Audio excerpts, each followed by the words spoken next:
points on vaccinations, and then I'll turn things over to Dr. Nunez-Smith, and then we'll pick up with the rest of the program after her remarks. Again, it's great to have you with us, Doctor. Let's get right to it. Our dashboard today is showing a total of 1,899,671 administered vaccine doses as of mid-morning today. Without question, that number is now broken through 1.9 million. This count includes 1.262 million first doses and just under 637,000 second doses. Judy, I got the word as I was coming in here. The Burlington County mega site for the first time cracked 4,000 doses in a day, which I know you know, which is a huge milestone. Now we are eagerly awaiting the official word from the FDA and the proper follow-up guidance on the status of New Jersey Icon Johnson & Johnson's application for an emergency use authorization for its vaccine. Should, and I say should, this application be approved, as it appears it may, we have been notified that we should expect an initial shipment of roughly 70,000 doses to be delivered to us next week. Needless to say, there will be a lot of meetings and calls this weekend on exactly how to deploy those doses. Quite simply, an approval of the Johnson & Johnson application would be a game changer. First off, simply having a third tool in our toolbox is critical. An additional 70,000 doses in 1 week means another 70,000 vaccinated New Jerseyans. And this, remember, is a vaccination that would require only 1 dose, regular refrigeration, no follow-up necessary. However, in terms of our continued efforts to ensure an equitable distribution of vaccines, this would be even more vital. With Dr. Nunez-Smith with us, I would put our efforts up against any other American state in terms of ensuring equitable access to the vaccines. We have worked with our federally qualified health centers to undertake vaccinations right in the community clinics that many residents already rely upon and trust. And as I noted on Wednesday, we are partnering across all levels of government, federal, state, county, and local, in joining our faith institutions and other organizations in 10 cities, overwhelmingly communities of color, to open vaccination centers for residents who need us to bring the vaccine to them. Judy, Pat, and I had the opportunity to visit 2 of these sites. Judy and I were together in Trenton, and Judy and Pat and I in Franklin Township in Somerset County. Churches with overwhelmingly, respectively, Latino and Black population congregations. Other cities where this partnership will be helping us vaccinate more folks are from north to south: Patterson, Newark, Orange, Jersey City, Elizabeth, Camden, Pleasantville, and Vineland. The Patterson site is opening next week, with Camden and Jersey City slated for the following week. And it is in the same spirit that we also continue the strong community testing programs that we have initiated with our churches, which is seen through more than 500 pop-up testing locations we've been able to open over the past 6 months. Again, these have been held at churches, in community centers, and right in senior housing and other places where we know we needed to bring the resources into the community.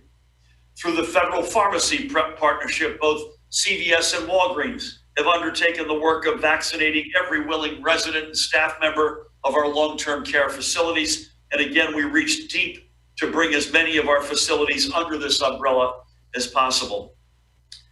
Separate partnership, our partnership with Walmart and the Department of Human Services has also provided access to the vaccine for thousands of individuals with intellectual and developmental disabilities residing in group homes, another high-risk congregate setting, and their direct support professionals. And as we move through the remainder of our intellectual and developmental disabilities group homes, we will continue allocating doses to this partnership for our seniors over 75 years old.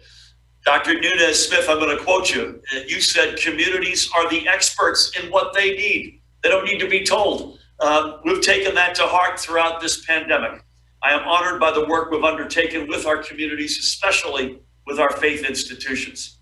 Before I turn things over to Dr. Nunez-Smith, let's just run quickly through the rest of the overnight numbers. 3,149 new positive PCR, another 1,007 new presumed positive antigen tests. That's a one-day total of 4,156. The positivity for the 55,350 tests, PCR tests rather, recorded on Monday, as we predicted, Judy, was meaningfully lower than the ones that were tested on Sunday, back down under 7%. Statewide rate of transmission stays under 1, 0.89. Our hospitals were treating a total of 2,008 patients as of 10 p.m. last night. 1,850 of them are known confirmed COVID positives. Of that group, 439 were in our ICUs and 270 ventilators were in use. All three of these important metrics continue to trend downward. Total hospitalizations, ICU patients, ventilators in use. Some folks ask us, and I think, Judy, you should feel free to comment on this in your remarks, other states have seen this number come down even faster. Remember, we're the densest state in the nation. We're the densest region of the nation, and we have the highest per capita amount of long-term care facilities and patients of any state in the nation. Most of those things in good times are good attributes. With a pandemic, that makes it more challenging. And we've said that before, but we haven't said it in a while. Yesterday, 264 live patients were discharged. Another 255 patients, COVID positive, were admitted. And this is comparing apples to oranges because these fatalities are not confirmed, but hospitals reported 28 deaths yesterday. And today we must report another with a very heavy heart, 46 confirmed COVID deaths. And you can see there the staggering totals. This pandemic has devastated our state across nearly a full year. We know that its impact among our Black and brown communities has been outsized, and that it has shed light on and exacerbated inequities in our healthcare system that we are now committed to ending. But let's be clear, COVID did not create these inequities, and they won't simply disappear once we defeat this virus. But as it is said, everything brings with it an opportunity. And the opportunity afforded to us by the pandemic is to meaningfully take on and hopefully eradicate these inequities so we can emerge as a stronger, fairer, and healthier New Jersey. And with that, it is now my distinct pleasure to introduce our special guest. She is the head of the White House COVID-19 Health Equity Task Force. Before that, co-chaired the COVID-19 Transition Advisory Board for the Biden administration. And before that, I'm saying this, Doc, as a Harvard graduate, a distinguished career at Yale University, most recently as the Dean of the Health Equity Research. Before that, a professor, just an incredible talent, and we're humbled and honored to have her with us today. Please help me welcome Dr. Marcela Nunez-Smith. Doc? I think you're on mute. Here we go. Times of Zoom. Thank you so very much, Governor Murphy. What a warm welcome. I did my residency training up in the Harvard system, so lots of love there. It's a great pleasure to join you today for the COVID-19 briefing. And the partnership between the federal administration and New Jersey is strong. I really love how you framed that last part, Governor. Even though COVID-19 did not create the inequities that drive what we're seeing now, disproportionate impact of the virus on certain communities, we have an opportunity, and a responsibility to take these on to eradicate inequities now. And that's what I'm going to talk about this afternoon with all of you just for a few minutes. As the governor said, I have the honor of chairing the Biden-Harris COVID-19 Health Equity Task Force. And additionally, I serve as a senior advisor to the White House COVID-19 response team. In both of those roles, I would say my job is to spend every minute of every day really championing what we're doing now. This commitment that we're going to make as a nation to address and advance COVID-19 equity. There are some things I get asked a lot about what makes this moment in our history perhaps different from others. And I think there are several things. We have a president in Joe Biden who is genuinely passionate about ensuring an equitable response to the COVID-19 pandemic. Vice President Harris could not be more committed to the mission of ending this pandemic, really in part by tackling head on these inequities, addressing the needs in the communities that have been the hardest hit. So from the very highest levels of our government, we have the charge, we have to press on for equity. With everything that the governor just outlined, it's clear the commitment is strong here in New Jersey to equity as well, right? The efforts that are ongoing, the large mass vaccination sites, the federally qualified health systems, working with the pharmacies, key approaches to equitable distribution strategy. I think that it's perfect that those strategies mirror very closely the federally run programs that were launched in the first 3 weeks of the Biden-Harris administration, similarly with the intent of promoting equity. Our community vaccination centers, mass vaccination sites, selected based on measures like social vulnerability and their likelihood of reducing inequity. That's how we think about where to place them. Similarly, for the retail pharmacy program, the community health center partnerships, really getting vaccine and vaccination to trusted entities in communities, similarly thinking about social economic disadvantage in that work. The federal government as well has stood up 400 mobile vaccination sites. And that's when we know, as my colleague Andy Slavitt says, when we have to take vaccines to people, we need mobile for those hardest to hit, to reach communities. And then in a big picture, we have to think about expansion of high quality healthcare, really thinking about the public health workforce. How do we strengthen the social service safety net? Always, always as our North Star, equity. And I, want to reflect some more what the governor said, because at its core, this work is always about the grassroots. Hearing about those churches, those faith partnerships in Trenton, Franklin Township, New Jersey clearly understands how you reach people, the people who have been the hardest hit, right? Not through just top-down messaging campaigns, but through real engagement, trusted spaces, trusted messengers. So we try on our end as well to keep our finger on the pulse. We make ongoing engagement just part of our strategy. Listening to communities is how we anchor our work. And the communities that you referenced, from Patterson to Princeton, Newark to New Brunswick, Jersey City, Atlantic City, everywhere in between, we had to understand the reasons why different communities express different levels of confidence in safety and efficacy of the vaccines. We have to. And so just this week, I have been hosting a series of listening conversations just to hear directly from communities. Engagement, as I know in New Jersey, it isn't for us either, not one-time deal, ongoing. We have to be present, we have to show up. So, don't get me wrong, we're not under any delusions. The work is hard. We have to do it though. The moment calls for it. The success of our country, the success of New Jersey really demands that we address inequity.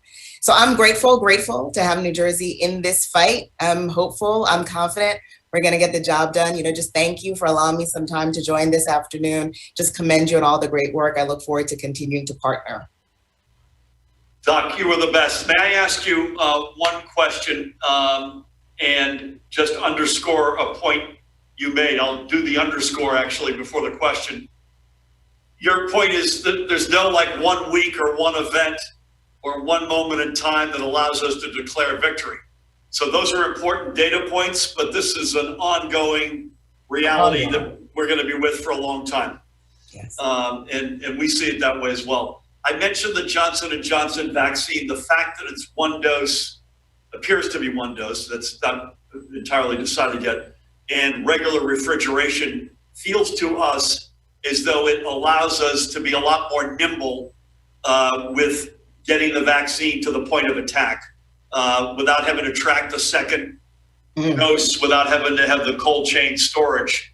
That, to us at least, preliminarily, equity jumps out from that, in the sense that assuming it's safe and efficacious, that it's a particularly effective weapon in the pursuit of equity inside the broader vaccine challenge. Is that too aggressive or too positive an assessment of the J&J piece? Yeah, I think we're all just very on edge, awaiting kind of FDA review, potentially sort of ACIP as well. It would be, as you said, just a game changer to have another vaccine candidate. The preliminary evidence suggests that for the J&J vaccine, that is highly effective for the things that we care a lot about, preventing severe illness, hospitalization, quite frankly, death. And so to have 3 vaccines that are safe and effective is just good for our country. For us in the federal program, we are going to continue to just equitably distribute vaccine. We're confident that everybody in the states and locals is going to make sure that there's every vaccine available in every community. But there's no question that the more vaccine we have out there, the quicker we're going to get everyone vaccinated, and that's going to be good for equity. So great to have you. Please, everybody, virtually join me in a big round of gratitude and applause for Dr. Marcela Nunez-Smith. Keep up the great work. Thank you so much for your partnership with our state and for the work you do across the country. Thank you for all you do. Everybody be well. Thank you, Doc. God bless you. That was terrific. What a talent, huh? And I want to thank her again, Dr. Nunez-Smith, for taking the time to be with us today. Not just our work with her and her team on equity, but more broadly, we are extraordinarily grateful for the partnership and leadership that she and her colleagues and President Biden himself and Vice President Harris are showing every day. I had the opportunity yesterday to join with fellow governors on a video call with the president, and I know the White House's commitment to all states and all communities in defeating this virus and moving forward with a broad recovery is real. They live it every second, and I have faith that we're going to reach our goals together. And again, I want to thank Dr. Nunez-Smith for the real treat of being with us today. Before we move on to either items, I wanted to just sort of tick through a couple of things, some of which are off topic, but again, very good call by the way, very good call as a general matter with governors organized by the National Governors Association, a very good separate call with governors with Pete Buttigieg, Secretary of the Treasury, with whom I had spoken to privately last week, and then a very good video discussion with President Biden. I separately had a very good private exchange with Tony Fauci yesterday. He continues to be an incredible, for Judy and me and the rest of the team, an incredible inspiration and resource, both in his public pronouncements as well as in his private advice. We discussed variants and vaccines and whatnot. Yesterday, I was unrelated in Fairlawn for a great at Thomas Jefferson Middle School for the announcement of our huge investment in public education, which was a treat. And then this morning, joined by legislative leaders and members of our team, we put the Community College Opportunity Grant into law, which is just an incredible, I think, step.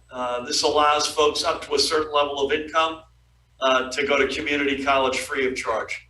And the featured speaker today wasn't me. It was a woman who is living that very reality at the culinary department or aspect of Hudson County Community College. We were together in Jersey City, and it was an incredibly inspiring day. Let me switch gears, get a little bit closer to why we're gathered. Yesterday, the New Jersey Economic Development Authority announced its awarding of $14 million in grants to 27 organizations through the innovative Sustain and Serve NJ program. And these grants will be converted into roughly, you ready for this, 1.5 million meals purchased through more than 160 restaurants across 69 communities in 12 counties. Our restaurants, many of which are cornerstones of their communities, have been hit exceptionally hard by the pandemic, and the EDA stood up the Sustain and Serve program to get our restaurateurs back fully in their kitchens, doing what they do best, providing people with good meals. The simplicity of Sustain and Serve, bringing community-minded organizations with our restaurants together to combat hunger among impacted communities and families, is the ultimate win-win-win. Sustain and Serve is another feather in the cap of the EDA, which has already done so much to help tens of thousands of small businesses, including countless restaurants, keep their doors open so they will be poised to guide our recovery from the pandemic. But other departments and agencies have also taken on the cause as well, and that includes the Department of Community Affairs under the extraordinary leadership of our great Lieutenant Governor Sheila Oliver. The DCA set up a program, Neighborhood Preservation COVID-19 Relief Program, which has put grants totaling $6.2 million into 19 communities across the state. And those communities, in turn, have used the funds to strengthen their downtown business districts, whether it be helping restaurants acquire heating to make outdoor dining more comfortable, or for sanitation stations, or PPE for visitors, among much more. One of the communities that they've helped out is Millville in Cumberland County, a great New Jersey community, whose Holly City Development Corporation designated more than $335,000 in DCA grant funds to help their businesses establish gift certificate programs, acquire essential PPE and other materials, or get marketing assistance to broaden their reach, among other services. And some grants have gone directly to the small businesses that have needed them. One recipient was Tina's Hair Salon, right in Millville. The business of named after the woman herself, Tina Gilliam. Tina received a grant that allowed her to keep her utility bills and rent fully paid, so she and her salon, a lifelong dream of hers, can remain open to support her clients. I had the opportunity to check in with Tina on Wednesday, had a great conversation. I thanked her for her commitment to Millville and the people she serves. Check Tina out, Tina's Hair Salon. It's at 26 North High Street in Millville, 26 North High Street in Millville. And again, my sincerest thanks go to the DCA for coming up with a creative and innovative way to help keep some of our historic downtowns going through some really hard times. Now, as we prepare to enter this weekend, let's remember that we are still losing members of our New Jersey family to this virus. And this virus has impacted some families more than others. And that is the experience of Ed Kimball. Ed is on the far right with the eyeglasses, a truck driver and a volunteer fireman in Riverside in Burlington County. Across a span of just 6 weeks, Ed lost his wife, his brother, his mother-in-law, and her sister, all to COVID. They all lived under the same roof in a multi-generational household. And now Ed, again on the right, is the only one left. Ruth Allen, and that's Ruth on the far left of the picture, the mother of Ed's wife, Barbara, was the first family member to be lost to this virus on December 2nd. Ruth was 89 years old. She spent her working years in nearby Cinnaminson at O&S Research, a firm that makes high-quality glass for the communications and aeronautics industries. And she spent her later years on numerous hobbies, including knitting and crocheting. In addition to Ed and Barbara, she also left her sons, Robert, Donald, and their wives, Linda and Fern, respectively, and her daughter Susan and son-in-law Howard, along with her stepchildren, Renee, Stephen, Ethel, and Lois, and many grandchildren and great-grandchildren. She is also survived by her brother Kevin, and was survived by her sister Eileen, who is sitting beside her on the left picture. So Eileen is the second person from the left. Eileen, we will sadly meet in a moment. Only 5 days after Ruth passed, Ed lost his brother, John Kimball, right there in the middle. He was a longtime EMT with the Riverside Emergency Squad and the neighboring Delran Emergency Squad, responding to more than 2,000 calls over his 20 years of service to Burlington County's families. He was also a bus driver for the Riverside schools and a truck driver for United Refrigeration in Pennsauken. John was an avid fisherman and loved spending time on the Barnegat Bay and Tuckerton, casting for wheatfish and fluke. In addition to Ed, John left another brother, Lester, and his sister-in-law, Donna, along with a nephew, Ryan, and nieces, Crystal and Amber Kemble, and his four-legged best friend, his dog, Midnight. Just a week after John's passing, it's hard to fathom this, on December 13th, the previously mentioned Eileen Wolverton, and Eileen again is in the left picture, second on the right side of the left picture, the aunt of Ed's wife, Barbara. She passed away at the age of 74. She loved being near the water and fishing and crabbing, and her downtime was often spent with her beloved cat, Belle. She was also an avid bowler and bowled at a team made up by fellow members of the Delanco Ladies Auxiliary. She was a sports fan in general, and despite living in the cradle of Philadelphia teams, she had the courage to be a huge fan of the Alabama Crimson Tide and the New York Football Giants. And then, on top of all of this tragedy, on January 16th, Ed lost Barbara, and that's Barbara in his arms, after her battle with COVID. She was born and raised in Riverside. She worked for many years in the insurance industry for NJM and AAA, and was, prior to her passing, working at Walmart as a cashier, one of our essential retail workers throughout this pandemic. While Ed is a volunteer fireman, Barbara was an active member of the Riverside Emergency Squad, while also playing a huge role in firehouse life. She served as president of the Ladies Auxiliary with the Washington Fire Company in Delanco, as well as with the Riverside Fire Company, where she was a life member. She was also a life member and president of the New Jersey State Firemen's Ladies Auxiliary, and a life member of the Burlington County Firemen's Ladies Auxiliary. In addition to Ed, Barbara leads her brothers, Bobby, Donnie, and Robert, and her sisters, Sue, Brenda, and Kathleen, and their spouses, as well as many nieces and nephews, and just as many great nieces and great nephews.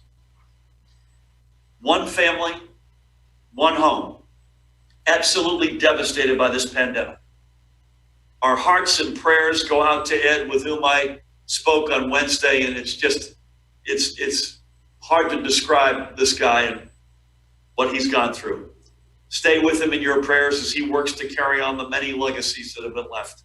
And while we pray that God has blessed Ruth and John and Eileen and Barbara, we also pray that he blesses Ed and his remaining family. And Ed's got a whole host of challenges in addition to losing his loved ones.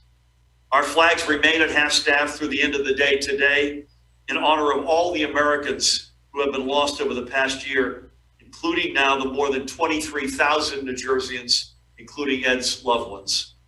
When you're outside today, you get a chance to look up, I hope you will offer a silent prayer for all of them and for those who have been left behind. And I also hope you remain vigilant in the work of defeating this virus and ending the pandemic.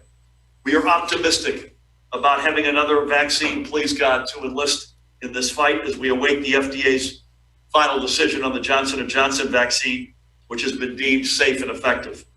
But vaccines are only one weapon, and Judy, you want me to say that. Social distancing still matters. Wearing face coverings, I've got 2 of them here, especially when indoors, and common sense remain just as vital as ever before. Everything together is how we will get through this and to the other, better side. With that, please help me welcome the woman who needs no introduction, the Commissioner of the Department of Health, Judy Persichilli. Thank you, Governor, and special thanks to Dr. Nunez-Smith for all the work that she's doing. As Governor Murphy mentioned, throughout this pandemic, the Health Department's work on COVID-19 response and our vaccination planning has been performed through an equity lens. Ensuring equitable access to appointments and vaccinations is among one of our highest priorities, particularly for communities of color who have been not only in New Jersey, but nationally disproportionately impacted by this virus. With federal, state, county, local, and interfaith community partners, we are working to increase access and availability to the vaccine to these vulnerable communities. The department developed a vulnerable populations plan that addresses access to vaccines by partnering with religious and community leaders and FEMA to operate pop-up sites in places of worship, senior centers, community centers, and local health agencies. The plan includes training community health workers who will soon be deployed into hard-to-reach communities, primarily in urban areas, to educate and to help with registration and support access to the vaccination sites. The plan uses the same strategies we use to ramp up our COVID-19 testing in our urban centers. Community health workers will address concerns about the vaccine safety, and help with scheduling vaccination appointments. They will discuss key issues, such as the fact that the vaccine is provided at no cost, no out-of-pocket expense, and that registration information will not be shared with immigration officials. And they will also address barriers to getting vaccinated, such as transportation. To identify the priority or top 30 municipalities at high risk, we did an analysis that looked at the high percentage of the population that belongs to a minority race. We looked at a high percentage of COVID deaths per 100,000. And then the high percentage of the population below the poverty line, and other factors, including the percent of uninsured, the percent over the age of 65, and the percent of the population without a car. After identifying the top 30 municipalities, we used this analysis to determine where the points of dispensing, the actual vaccination sites, should be expanded so that all residents in New Jersey are within a 15-minute walk or a 30-minute drive to a vaccination site.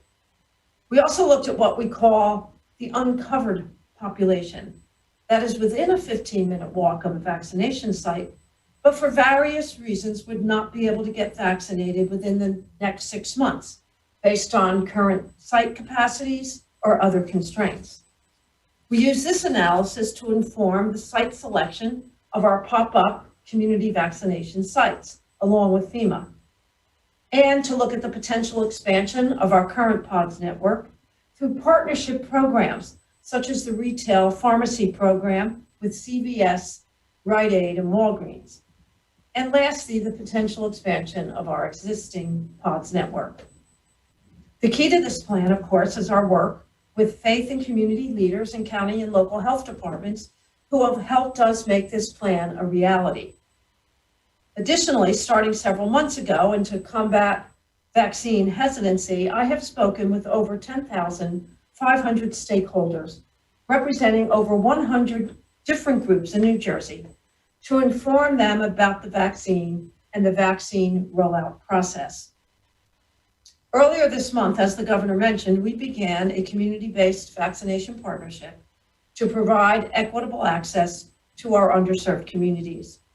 To select the first 10 community-based vaccination sites, we used the same analysis of municipalities that have been disproportionately impacted by COVID-19 and also are some of our most diverse and socioeconomically challenged communities in the state. These community-based vaccination sites are true partnerships with the Department of Health, the New Jersey Office of Emergency Management, the Federal Emergency Management Agency, and the U.S. Department of Defense, in addition to our local faith leaders, nonprofit organizations, local officials, and health departments. The initial phase of the community-based vaccination partnership includes Somerset, Trenton, Elizabeth, Vineland, and Patterson. 15,000 residents of these communities will be vaccinated through the end of March. The additional 5 cities are Camden, Jersey City, Newark, Orange, and Pleasantville. Earlier this week, the governor mentioned we visited 2 of these sites. As of yesterday, 4,068 individuals have received their first dose of vaccine at 3 of these sites. The First Baptist Church of Lincoln Gardens in Somerset alone has vaccinated 2,429 members of their congregation, 85% of whom are African American. More than 1,000 people have been vaccinated at the site in Trenton, where the vaccination rate amongst communities of color is inching towards 30%. And just since its launch earlier this week, the community-based vaccination site in Elizabeth has vaccinated 565 of its residents. So we are working hard to build confidence in the vaccine. That includes addressing vaccine hesitancy, because we recognize that there is a level of mistrust and resistance to COVID-19 vaccines across communities of color due to long-standing inequities in the healthcare system. We are working with health professionals that represent communities of color to dispel these myths and share facts about the vaccine. We want the public to understand that these vaccines are being held to the same safety standards as all vaccines. They were tested in large clinical trials to make sure they meet safety standards. Many people were recruited to participate in these trials to see how the vaccine offers protection to people of different ages, races, and ethnicities, as well as those with different medical conditions. The vaccine data is reviewed by independent committees composed of scientific and clinical experts before it is authorized. Both the FDA and the CDC monitor vaccine safety and side effects once the vaccines are in use. At a press conference at the church Wednesday, Reverend Buster Soares, the pastor of First Baptist Church of Lincoln Gardens, explained that addressing the concerns of his membership through education, and they registered 3,490 members within 24 hours of opening the vaccine registration and educating their congregants. In the meantime, our mega sites continue to vaccinate between 200 and 550 individuals, with all sites planning on serving 4,000 residents a day. The Gloucester County site will mark a milestone on Sunday when they will deliver their 100,000th dose. Moving on to my daily report, the governor shared our hospitals reported 2008 hospitalizations with 439 individuals in intensive care. Fortunately, multi-system inflammatory syndrome in children cumulatively is 105. Fortunately, none of those children have expired from MIS, and 2 are currently hospitalized. The children affected have either tested positive for COVID-19 or have tested positive for antibodies showing that they have been exposed to COVID-19 within 4 weeks prior to symptoms. At the state veterans homes, there are no new cases among residents, and at the state psychiatric hospitals, there are no new cases among patients. The daily percent positivity as of February 22nd in New Jersey is 6.53%. The northern part of the state, 6.91%. The central part of the state, 6.81%. The southern part of the state, 4.96%. That concludes my daily report. Stay safe, continue to mask up, socially distance, stay home when you're sick, get tested, and remember, for each other and for us all, please take the call and download the COVID Alert NJ app. Thank you. Judy, thank you. As always, great discussion about the plan to address the inequities via the vaccine. You mentioned with the multi-system inflammatory syndrome, thank God no fatalities. We haven't said this in a while, but it is worth just reminding everybody. We have lost 4 blessed souls under the age of 18 in this pandemic. I believe, Judy, each of them had some other comorbidity Yes. of those blessed little kids. And exactly 80% of the fatalities are ages 65 and up. Exactly 80%. If you then go down to the age of 50 and go 50 and up, you get to 95.6% of the fatalities. So this has been a pandemic that has hit in places all over the state, all over demographics, all over age groups, but it is disproportionately clobbered older New Jerseyans. Judy, thank you.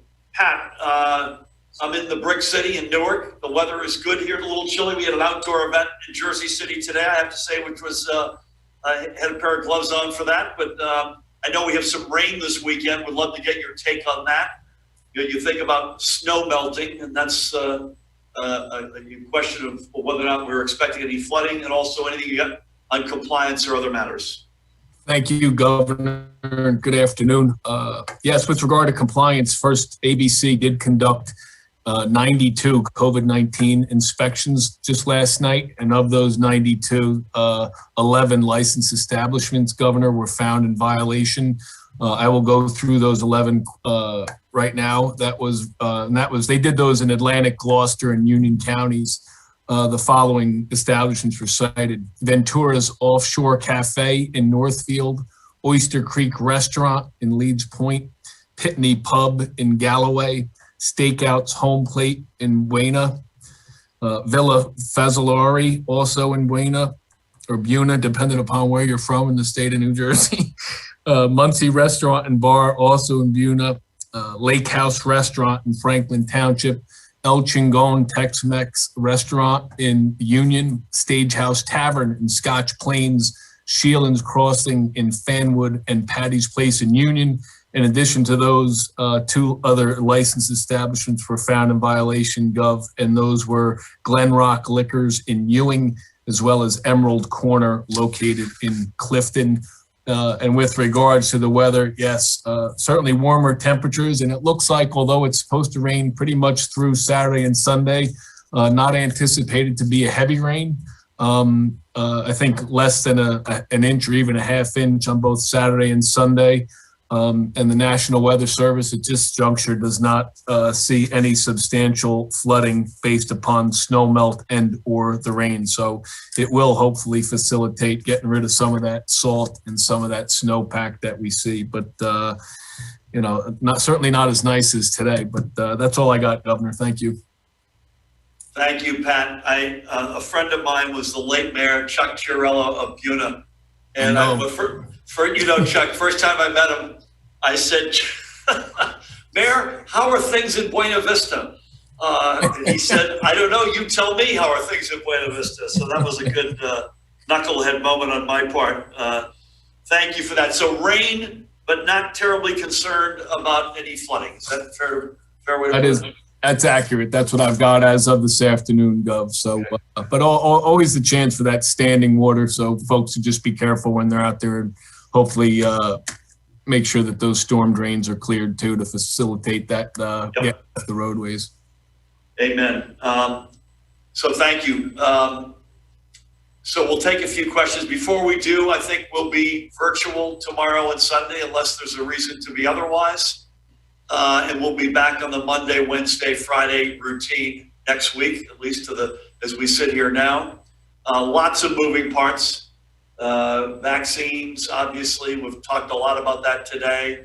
Looking at, I'm not going to make any news today, but looking at other steps that we can responsibly take to reopen, expand populations over time, access to vaccines. So there's a lot of moving parts here. The variants, Judy, I don't want to, or Tina, I don't want to practice without a license. The variants are real. So Judy said something I want to underscore. We know the UK variant is in New Jersey, and we've given some numbers on that.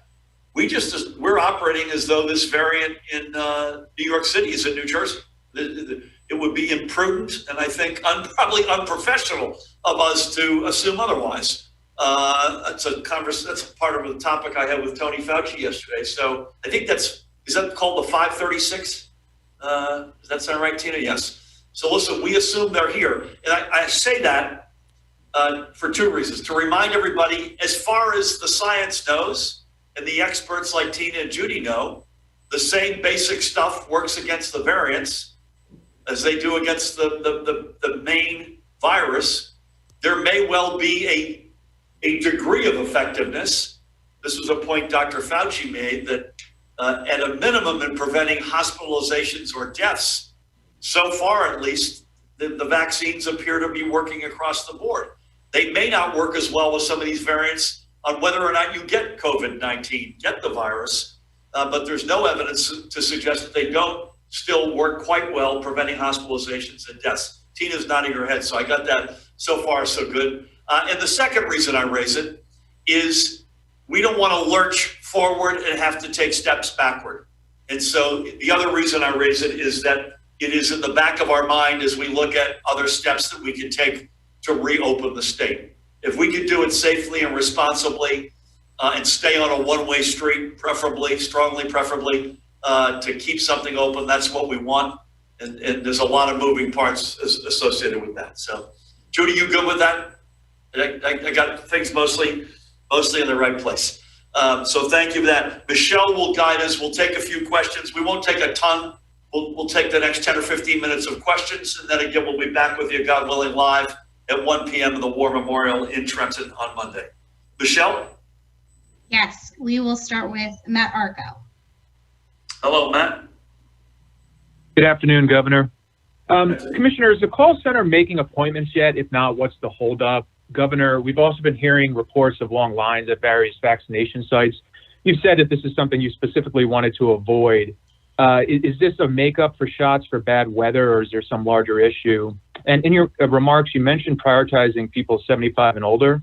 How will 75 and older people be contacted and served? And is the 75 and older rule only for IDD group homes, or is DOH telling other facilities to prioritize this group? And yesterday, the state chiropractic board reinstated the license of a convicted sex offender after a denied motion for reconsideration from the Attorney General. Governor, do you agree with the board's decision? Is that it?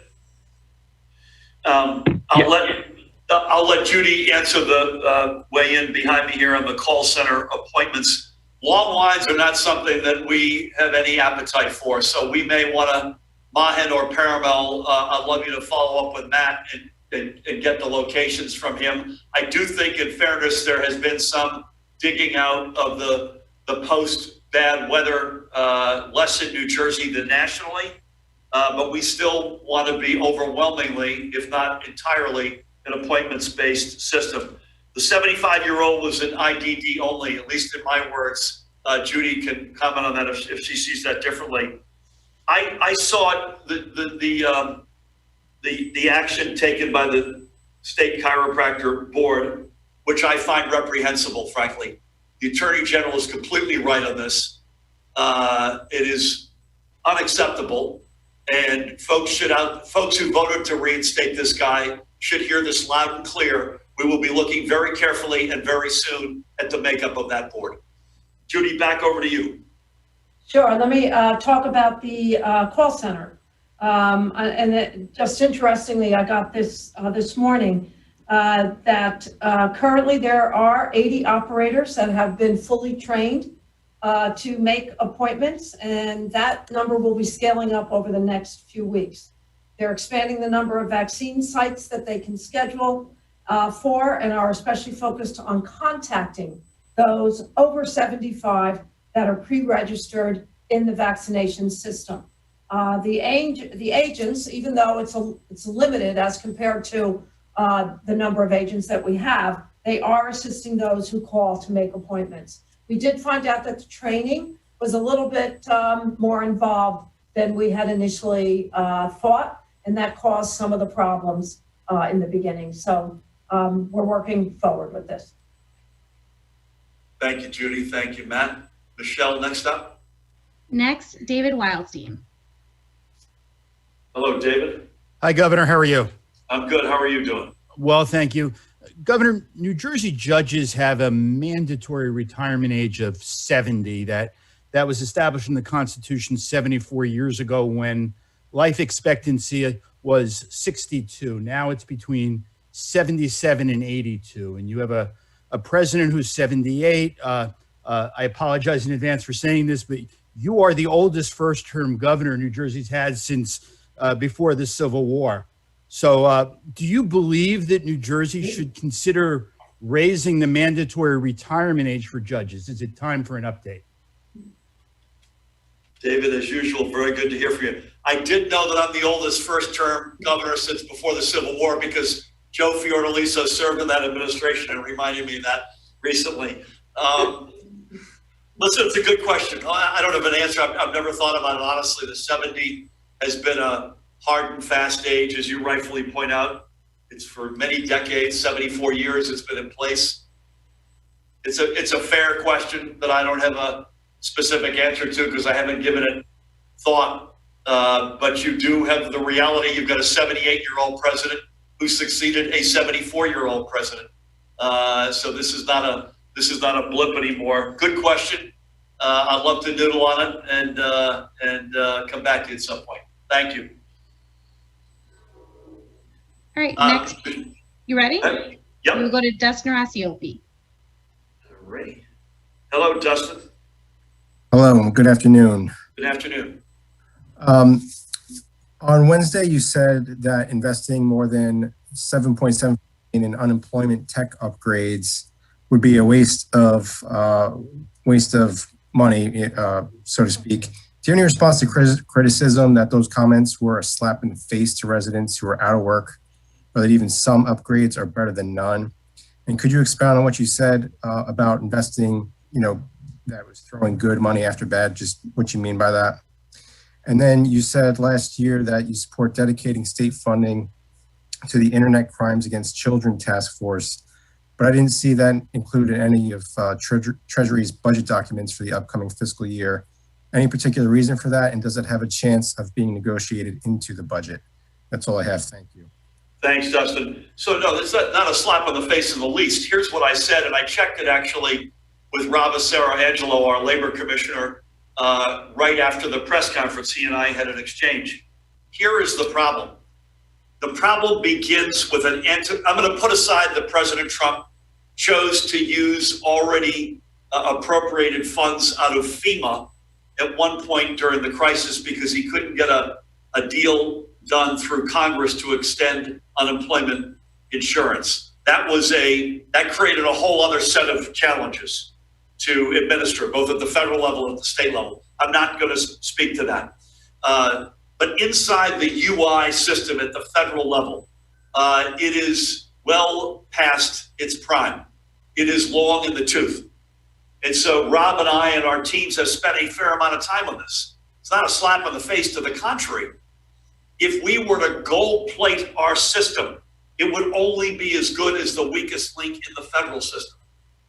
And so the $7.75 million is a significant amount of money, and it's a significant investment to control everything we can control within the state system, subject to the fact, at least not yet, the feds have not taken on the task of, as I said the other day, boiling the federal system down to its elements and rebuilding it. If they were to do that, that would allow us to invest a meaningful amount of money beyond the $7.75 million.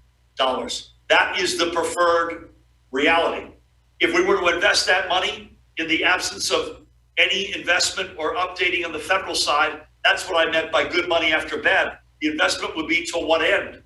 You're still beholden to the federal piece. The answer to the second question is absolutely. I can't commit. I obviously have not, the process with the legislative hearings and exchanges is only in its early days. We had very good updates on the budget just before we announced it, good exchanges as a conceptual matter. But is that something that I would personally suggest could be on the table? Absolutely. All of which subject to see how this turns out over the next 3 or 4 months. Thank you. Michelle. Next, we'll go to Daniel Munoz. Hey, Daniel. Hi, Governor. How are you doing? I'm well. How are you? I'm good, thanks. Regarding your budget address earlier this week, there's a lot of concern. I've heard from people that a lot of these funding sources are one-time, like the bond money for 2022 and for FY22, and we don't know how much federal aid there would be and what kinds of strings attached there would be. That could mean a sizable budget hole for FY23. How would that be filled, like with fees or tax increases? Do you agree with the assessment that with Republicans that you're not raising taxes this year only because it's your re-election year? If they're wrong, then what is the reason that you're not increasing taxes this year? Thanks. Thanks, Daniel. Listen, let's remember what we inherited. I just want to repeat something I said in Fairlawn yesterday. Give you one example of the crap that we've had to clean up. We are making the first full pension payment in 25 years, and I'm incredibly proud of that. It's a year before I thought we'd be able to make it. The payment is just under $6.4 billion. The last time, as I say, 25 years ago, 1996, the last time the full pension payment was made was $228 million. If we had paid the full amount each year from 1996 up until today, that $228 million would have grown to $800 million. You with me so far? We're paying, rounded up a little bit, to $6.4 billion. If you do the math, we are paying of the $6.4 billion, $5.6 billion to make up for underperformance by the state over the past 25 years in its pension obligation. $5.6 billion in what I would call a delinquency fee in this budget this year. So listen, that's one example. The school funding formula, which wasn't even allowed to work in the prior administration, was underfunded by $9 billion. So we are making up for past behavior. And the good news is that won't last forever.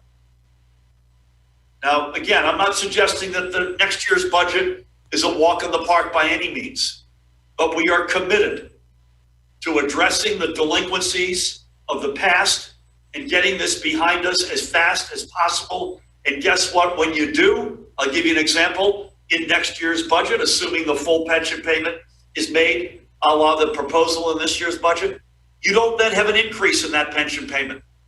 You sit at $6.4 billion for the foreseeable future. So that's a mountain that we've had to climb each of the past number of years. Our increase in school funding, I know in the 4 budgets, is $1.5 billion. I think it's 18 something billion increases or in total payments in the pension system, of which there's several $billion of that are just increases. So the fact of the matter is we will get through this. We will stop at some point having to make up for lost time. And I will say one other comment. When we have these discussions about where we're headed in the future, we don't give credit to the fact that New Jersey is growing again. More people are coming here. The economy is growing even in the midst of a pandemic. And when we get the pandemic behind us, we should see a snap back up even more significantly. And that allows you a bigger pie, more degrees of freedom. I have not paid a lot of attention to the criticisms that there's no taxes in this because of an election year. But Daniel, I loved your question. Why aren't there taxes? I usually, by the way, get the opposite question in other budgets that I put forward. How come there are taxes? And so the fact of the matter is we don't wake up every morning reflexively looking to raise taxes. If we don't have to, we don't want to. Tax equity has been very important to us to make sure everybody does their fair share. And we have largely achieved that. We have, as I mentioned in the budget address, 3 of the 5 all-time lowest increases in property taxes, notwithstanding the myths and the narratives that you may see from some corners. I want to see those numbers. I want to see property taxes go down, but in the absence of going down, at least I'll take 3 of the lowest 5 increases on record. And so that's where I'll leave it. Michelle, let's do one more if we could. All right, then we will go to Nikita. Nikita and David in the same press conference. A rare treat, right? Right. So, Governor, I just have 2. So on the chiropractic board, I just want to get a little bit more clarity on what exactly you mean by looking at the makeup of the board. Do you intend to seek their resignations? Because as far as I'm aware, 5 of the board's 7 or 8 members voted for that. So if you wanted to move them out, then it would no longer have a quorum.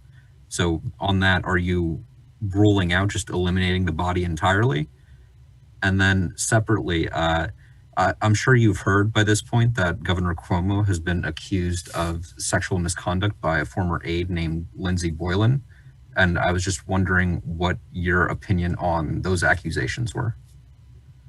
I'll be brief on both of these. On the first one, all options are on the table, period. I find their action to be repulsive and totally and utterly unacceptable. The Attorney General was completely right about this, and we will take action. I don't know what it will be, but we will take action. As it relates to Governor Cuomo, I have a general sense of things, but let me just say this. A, my nose is pressed against the Jersey glass morning, noon, and night.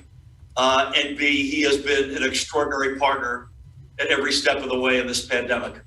And by the way, yesterday chaired the session in his capacity as chair of the NGA, the National Governors Association, that we have with President Biden. He's been a great partner, and his team has been as well. With that, thank you, everybody. We will, again, be virtually tomorrow and Sunday. I don't know if it'll be next week, but we'll probably go from the 3 a week to the 2 a week at some point, at least in the formal sense of the gathering at the War Memorial. But I can tell you this, unless you hear otherwise, we will be together Monday at 1 o'clock in person. I want to thank Judy and Tina. Tina, we didn't give you your money's worth today, and I apologize. We owe you one. Pat, as always, paramount, cast of thousands. Folks, keep doing what you've been doing because you've been doing it better than any other state in America. Let's keep masking up. Let's keep social distancing, washing hands with soap and water, taking yourself off the field when you've been exposed or you don't feel well. And with that, the numbers keep getting better. We get more vaccine supply. We'll be able to safely and responsibly